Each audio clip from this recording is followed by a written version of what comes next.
Ahilyanagar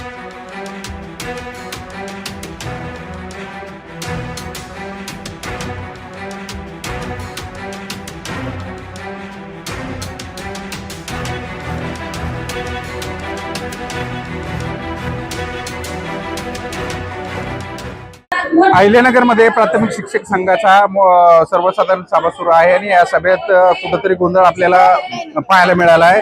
madam काय सांगाल, गोंधळाचं कारण काय होतं?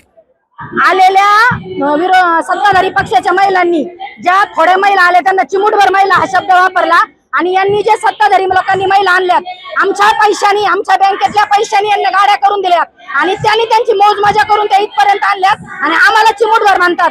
आम्ही 7 जणी त्यांना दाखवू की चिमुटभर म्हणजे किती असतात आणि काय असतात। शेड्यूल बँक इतरच्या जिल्ह्यातल्या लोकांना इथं परमिशन देणं बँकेत ते आम्हाला अजिबात मंजूर नाही। आमच्या ज्या ठराविक मुद्दे आहेत आणि ज्या मागण्या आहेत त्या आम्ही मान्य केल्याशिवाय इथून जाणार नाही। खरं तर सर्वसाधारण सभा एकाच हॉलमध्ये होतोय, मात्र कुठेतरी 2 गट इथं पाहायला मिळतात। खूप गट येतं, 2 गट नाही सर, त्यांचे काय 3,500 लोक येतं, उरलेले 12,000 शिक्षकांपैकी सगळे विरोधक येतं आणि विरोधक त्यांना आज दाखवूनच देणार येतं की कशा पद्धतीने बँक चालवायची असते।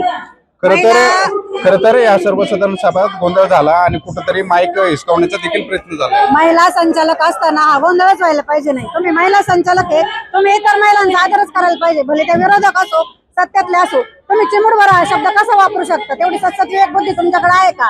तुम्हाला आज एवढ्या मोठ्या पदावर सत्ताधाऱ्यांनी बसवले, महिला असून सुद्धा त्यांच्या एका पदाधिकाऱ्यांनी या मॅडमला फक्त माफी मागा म्हणल्याबरोबर माईक हातात घेतला। तुम्ही त्यांच्यावर ओरखडे ओढले, ही पद्धत झाली का? शांततेत सांगा ना।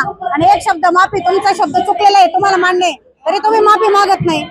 आणि महिला संचालक असताना सुद्धा जर तुम्ही महिलांना चिमुटभर म्हणला तर तुमच्या महिला पदाला अर्थच राहत नाही।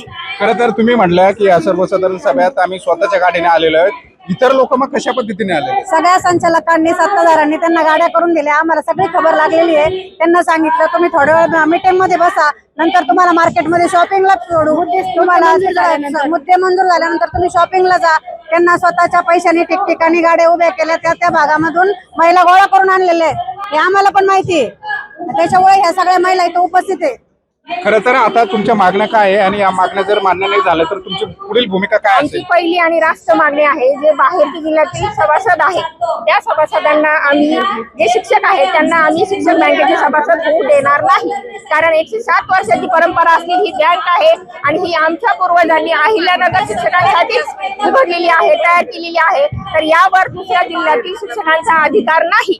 जर तुम्ही सभासद करत असाल तर आम्ही आमच्या पद्धतीने तो ठराव कसा नामंजूर करायचा हे बघून घेऊ। खरं तर मोठ्या प्रमाणात गोंधळ झालेला आहे आणि कुठेतरी हा शिक्षक सर्वसाधारण सभा आहे का, हा देखील आता मोठा प्रश्न पडतोय।